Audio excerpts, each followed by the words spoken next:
I don't care if you're from Japan and you eat with chopsticks today. We're all going to eat with forks because it's one of the most important chess tactics. And let's get going with the fork. In order to figure out how you can fork or aim at two pieces at once, which is kind of what a fork can do in real life, right? You can pick up your chicken and your mashed potatoes in chess. It's when one piece aims at more than one piece, but you've got to be careful which one to capture. And before we can dive into the main subject, we have got to talk about what this queen can capture. Maybe you already see, but let's define a term. In chess, we call it LPDO, which sounds a little bit like Los Angeles Police Department of Orangutans. Wait, no, the Los Angeles Police Department does not employ orangutans. LPDO. Loss Prevention Departmental Office? Well, it's kind of loss prevention. LPDO, the real definition, is loose pieces drop off. Here we go, chess kids. Which piece here is loose? Which one is not defended? Can the queen capture the rook? Oh no! The bishop is waiting. That is not a loose piece. That is a safe piece. Okay, what about this pawn? Oh no! The rook is guarding. That is not loose. Can the queen capture this pawn? Well, she could, but we would lose the queen. We don't want to do that. All right.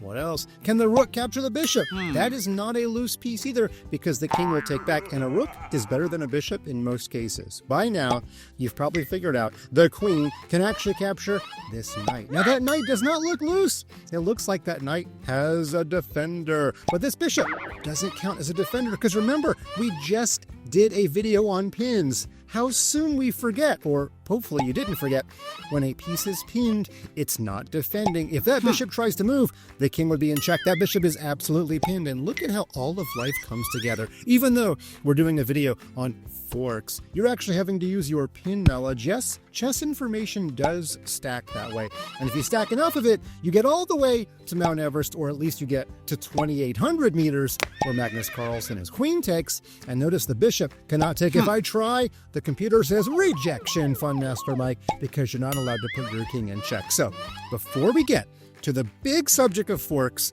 you've got to figure out which pieces are loose and go after them. And here comes that big subject of forks. Here we go. In this position, a very, very common position, by the way, in the Queen's Gambit declined. I've seen kids make this mistake many times, and we're going to learn from it.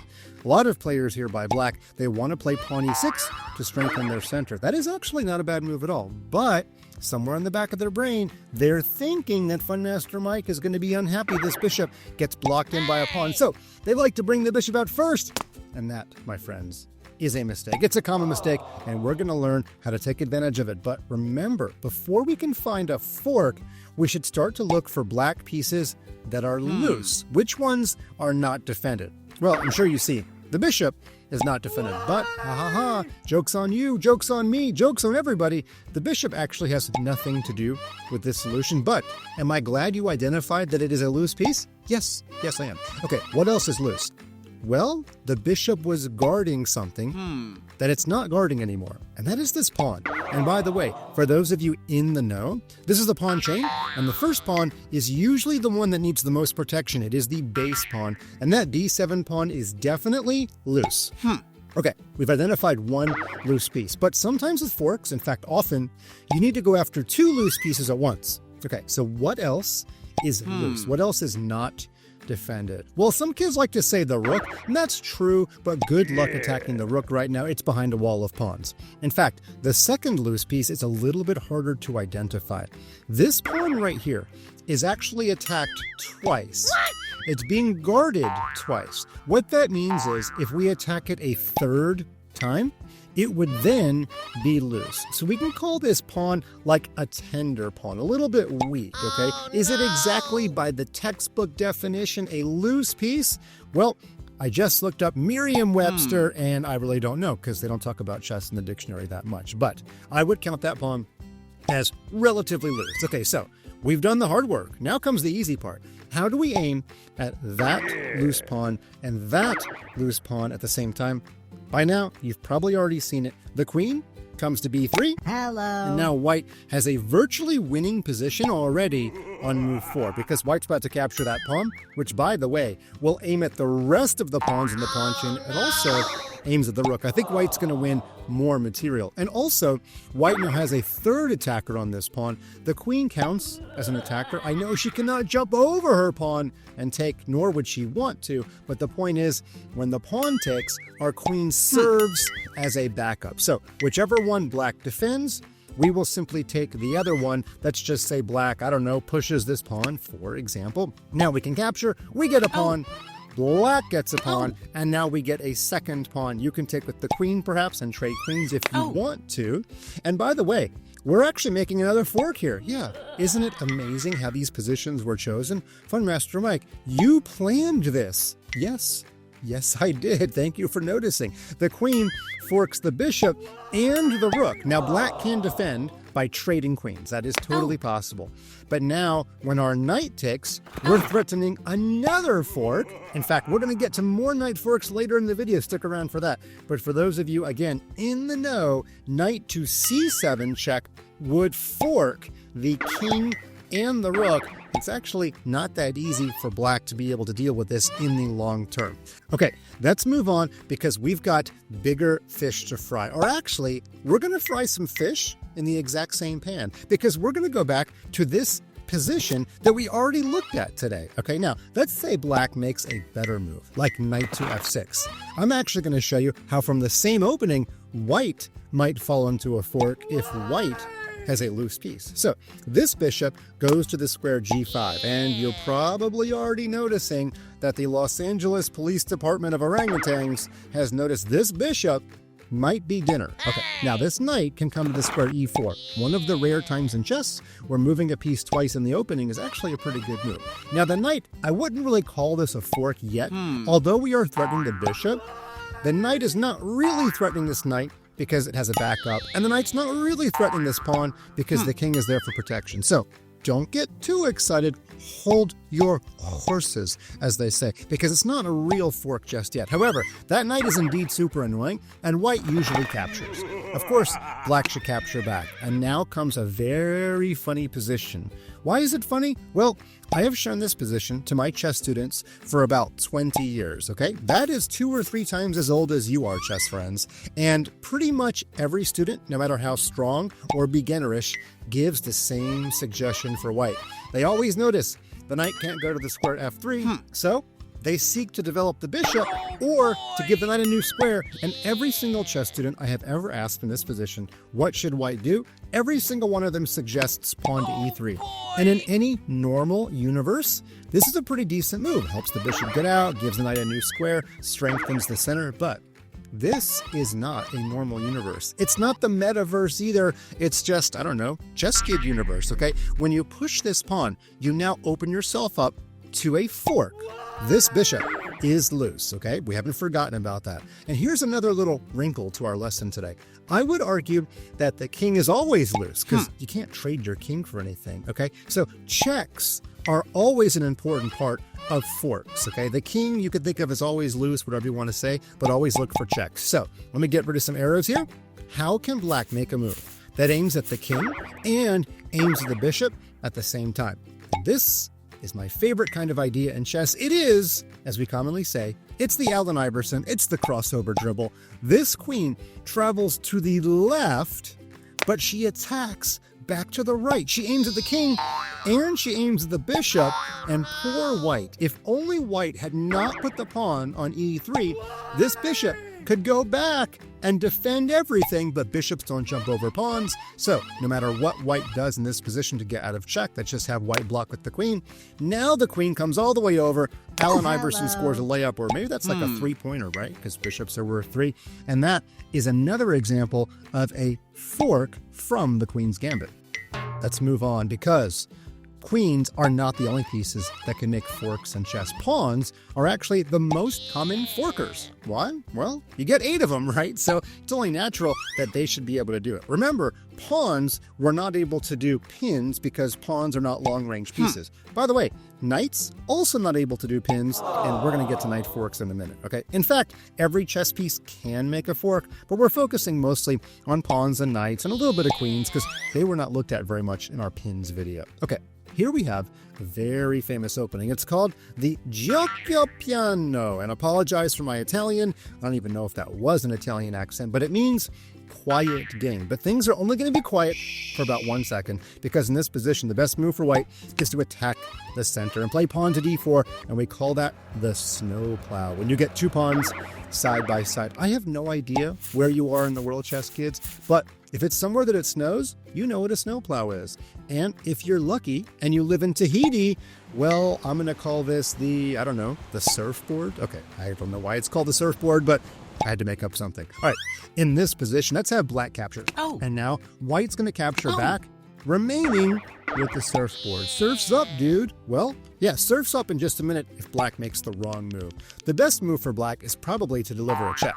But instead, if black's bishop drops back to d6, I have seen this fork 1,000,000 times on the chessboard, and white can play this move pawn to e5, forking the bishop and the knight. And of course, if the pawn is captured by anything, white will take back with the pawn. In fact, the funny thing would be if black took with the knight, well, this would not be so funny for black, but now we would capture a knight and we would refork. There you go. If there's two chopsticks, you might as well have two forks. Eating with two forks would be a little bit weird, but that shows me you're a pretty hungry chess kid. Okay, let's go back to this position. All is not completely lost for black. I do want to show you that sometimes when you are forked, you do have some defensive ideas. For example, in this position, black could use the knowledge we just learned in our previous video on pins, and black could play the move Queen e7.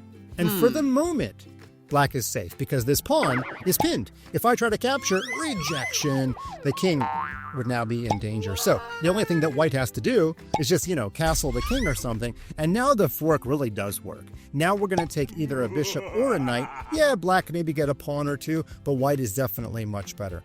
In fact, there was a way for black to get out of everything. If we go back to this position, black could have used the power of check to save everything. The best move for black was actually bishop to b4 check now. It's actually the move that black should have played on the previous turn. But when white gets out of check, then this knight can save itself on the next turn. Now, white is still much better with a strong center, but sometimes in chess, limiting your losses is the best you can do. And the best black could do there would be to play this check, then save the knight, and just, hope to attack white's center later in the game. But don't forget, pawns are very popular forking pieces. Let's move on to our next fourchette puzzle. Okay, this is a famous game played well before Uncle Funmaster was born. In fact, it was played in the 1800s, and it was played by a French guy. His name was Louis Charles Mahe de la Bourdonnais. And it turns out I've actually been to the part of the world where there are a lot of people with the last name of La Bourdonnais. That would be in Seychelles and Réunion. And if you happen to know where either of those places are, congratulations, you are the GeoGuessr of the day. But we're not doing GeoGuessr. No, we're doing chess. And in this position, there was a possibility for these amazing triple play of pawns to make a fork. This triumvirate of pawns. I don't know which one's Pompey, Caesar, or Crassus. It doesn't matter. We're not doing Roman emperors. I'm terrible at Roman history, but we are going to make a fork.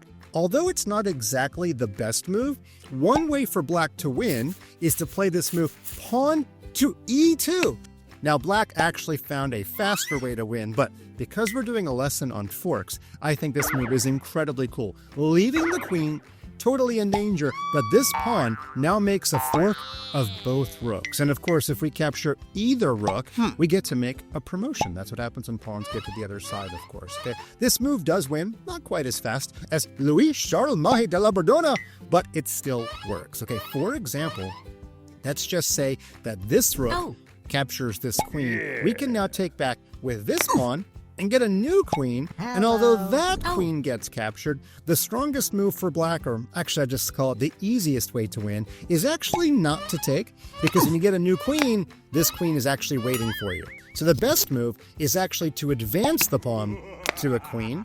And again, that queen should not be captured because we'll get yet another queen. And yeah, this is kind of like a checkmate tactic, which we've already covered as well. Wow, everything does come full circle. We are building the blocks up to Mount Everest, okay? And by the way, even if white is a super genius and plays a move like h3 to give the king a little bit of air to breathe, black is already up a bishop and can just move the queen, or the best move for black is probably to just move the rook to f8 and threaten this move, rook to f1. But this was all set up by that really cool fork. Let's look at it one more time. Pawn to e2, a pawn forking 2 rooks, and that wins the game.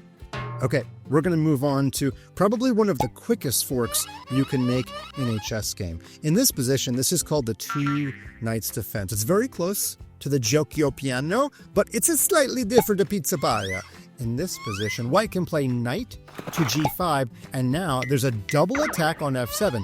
And if the knight captures, you can already see the knight would be forking the queen and the rook, 2 pieces that knight would love to capture. And if black does not realize what's going on and doesn't do anything about this idea, let's say black plays the move h6 and says, "No parking, Mr. Knight," now our knight captures the pawn, and white is already winning this game because of this very strong fork, queen and rook. So watch out for forks on f7, or if you're white, on f2, because they are really, really common to start the chess game.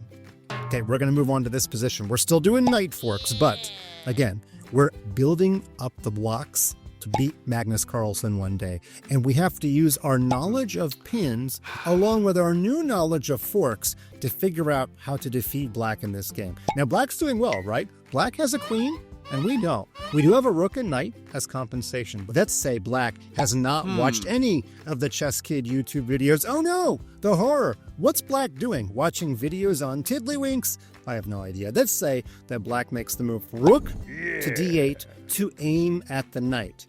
It's a classic mistake in chess to attack your opponent's piece, but not already figure out where it's going. In fact, sometimes when you attack your opponent's piece, you're actually making it go where it wants to go anyway, and that's not really doing any harm to your opponent. And in fact, this knight wanted to do something really cool in the next turn. Where can that knight move to fork 2 of black's pieces? Well, maybe you saw this move knight to c6, and if you did, cool. Because the knight's aiming at the queen and the rook, and the knight definitely would be happy to capture either one, even if we lose the knight, because the knight is not as valuable as the queen or the rook. However, we have another saying in chess. Yeah, we have all kinds of sayings in chess, okay? Like, brush your teeth before bed. Well, it's not actually something we say in chess, but what we do say is, when you find a good move, look for a better one, and there was a better one. If we back up, there is an amazing move, knight to f5. It seems totally unlikely, totally improbable, but if we use our knowledge of pins, it becomes genius. First of all, the knight aims at the king. We said we should always be looking for checks on the king. We're aiming at the queen. She is not defended, she is loose, but even if she was guarded, we'd be happy to give away a knight for a queen. And the important factor here is that the knight cannot, or at least should not be captured, because if it is, black would still lose the queen. First of all, you can't take this way because that pawn is in an absolute pin. The computer even does us the favor of flashing red on the king. The rook is pinning the pawn to the king. Black also cannot take this way, or at least should not take, because if it does, then our rook can come all the way up and capture, so that pawn was in a relative pin. And by the way, there is no back rank mate, because when the rook comes all the way down, our king can escape. Although, if you already were looking ahead even after black lost the queen, great job, because grandmasters look further and further ahead, even further than Uncle Funmaster. So that does not save black. White would have an extra rook and would go on to win this game. Moving on, let's take a look at another knight fork, but don't forget to start this one by looking for loose pieces, because they're going to drop off, okay? Let's name all of the loose pieces for black. I think this bishop is loose. Do you agree? I hope so. I can't hear you. Okay, you agree. Good job. I think this pawn is loose. I think this pawn is loose. And you could argue that the black rooks are also loose, but again, they're so far out of the game and they're behind a wall of pawns, they're not actually going to play a part in this, okay? So we've highlighted 3 different black pieces, and hopefully you can find a way to attack at least 2 of them. And if you did, well, you've solved the puzzle. In fact, the correct move is knight to d5, and that happens to attack a third piece. Notice in chess, even if the queen is defended, as she is here, right, by the king and the knight, because black does not want to give away the queen for anything, the queen is also kind of like the king. She's kind of like always loose, if you want to think of it that way, because she's so important, okay? The queen is like a diamond ring. It's more expensive than almost anything, so you always need to protect it in case you have a diamond ring. Okay, this knight is aiming at the queen and the bishop and the pawn. And by the way, some of you have already figured out, if we do capture the pawn, we would be making another fork on the king and the rook. Now, the best black can do in this position is to save the queen and stop this additional fork on the pawn. So the queen should probably come back to the square d8. When you're in a bad position, it's still best to try to give away the least amount of material possible. You could even give away the bishop and get a little something for the bishop, because remember, you're going to lose it anyway. The bishop could come down and capture this pawn, so you at least get something. And then when it gets captured back, then the queen can go back to the square d8 and defend. Now, white has still one material, but again, part of your job as black is to make life as difficult as possible for your opponent. And now we're going to have some fun. Unlike our previous video, we're actually going to get out in the field. We're going to use our knowledge in real life, and we're going to do some fork puzzles on ChessKid. And these are puzzles I've never seen before. So I'm going to walk you through my thinking. You might even be able to solve the puzzles faster than me because I'm busy talking while you're thinking. And let's see if we've mastered forks and we can use them IRL in real life. Okay, here is our first puzzle. I have logged in to ChessKid, to our puzzles section, and I've actually chosen puzzles by theme that guarantees us that fork has something to do with the solution. Now, a little pro tip, the fork might be on the first move, might be on the second move, might be part of the puzzle, but not the entire puzzle. But remember, we just did some puzzles where fork and pin were both elements, so we're just going to see how this plays out. Okay, we are black in this position. We're always going to be the color on bottom, and let's see if you can solve it with me. All right, I'm looking for loose pieces. There are some loose pieces over here on the right side of the board, but they're so far away from where our queen is. Kind of seems unlikely that's important. Okay, looking for pawn moves. Now, if the pawn moves there, it's not really a fork, right? Because we're aiming at the bishop, but there's nothing here on that square. So it's unlikely it's going to be a pawn move. One thing I have noticed, this knight is actually double attacked. It's attacked by our knight and by the queen, and it's only guarded by the bishop. Now, normally I would say, well, let's just grab the knight and see what happens. The problem is, if we grab with our queen, that's a little too grabby, we're going to lose our queen. And instead, if we grab with the knight, our knight was actually responsible for the defense of our queen. However, we just got done talking about always looking a little bit further down that yellow brick road, okay? And I'm going to ask you to do that right now. If we play knight takes knight, first of all, the easy one, if the bishop takes, we're not even going to take the bishop back. We've actually removed the defender of the queen, okay? We're going to take white's queen. It's even better than taking the bishop on f4. So I think there's only one move that white can play that concerns us. If we take this knight, white's going to take our queen. But notice our knight is sitting right here, and hopefully you've seen a loose piece for white. The knight can actually come down and capture this pawn on g2, which would be loose, and the knight would be aiming at the king and the white queen, which is now sitting where our queen used to be. We're going to win a free queen on the next turn. And I know there's a lot of arrows on the screen, but basically we're going to win a knight, a pawn, a queen, and we're only going to lose a queen. That's a good trade for us. So the fork is actually coming on move number 2. Knight takes knight. The computer does take our queen. Temporarily we're behind, but we have the last laugh. We capture, we good, we done, we got some rating points, we moving on. Okay. So let's look for some loose pieces. The queen is loose. Okay. Now there's a lot of loose pawns, right? That guy, that guy, that guy. Turns out, you know what? We didn't look at bishop forks at all, but the computer is saying, Funmaster Mike, I'm filling in the gaps here, okay? Little AI, maybe the computer was watching my lesson and saying, Funmaster Mike, you forgot to look at bishop forks. Well, this knight, it's not exactly loose because the queen defends, but if we cut off the queen's protection, it would be loose, and our bishop on a light square can travel to the square g4. She will fork the queen and the knight, She has the protection of our own queen, and I do not see anywhere white's queen can move to be able to defend the knight. That's actually a lot better move than winning some free pawn over here, where our bishop actually kind of sort of might get trapped. So we're going to go with bishop to g4. We're going to hold our breath and hope we're right. We are right. Because whenever the computer moves, that actually means our first move was right, but it's testing us to find the second move. The second move is the easy one. We capture the free knight. Ooh, spicy. The computer is making us make a third move. Our bishop is in danger, and guess what? I think this is simply a defensive move. I think we just have to move our bishop to some sort of safe square. Now notice we actually could use our queen to defend our bishop, but in general, in chess, you don't want to use your best piece in defense. And in fact, if you play queen to g4, your bishop actually still can't retreat. There's no reverse gear. So this white queen might come to a square like e3, and then our bishop is really in big trouble. So let's get our bishop out of there. Let's play the simple move. And whoa, okay. The computer's like, Fun Master Mike, you're a chess master. We're going to make you keep finding moves. Luckily, there is only one safe square for our bishop now. This is an easy one. Bishop must go back. Finally, the computer gives up. The computer finally says, Fun Master Mike, you know what you're doing. And I say, thank you, Mr. or Mrs. Computer. Okay, let's move on. Let's do one or two more. All right, loose pieces. Well, the queen, she's loose, right? She's always loose, we said, but she's also not defended right now. Ooh, the rook is not defended, and the computer is actually asking us to use an idea that we haven't talked about yet. Okay, so chess kids, here is your hint. First of all, forget the black queen. It actually has nothing to do with this puzzle, but the rook that I've highlighted has everything to do with this puzzle. I want you to find me a move for white that aims at the rook, but also aims at a checkmate. That is still considered a fork. Sometimes we say double attack. Doesn't matter, whatever you want to call it.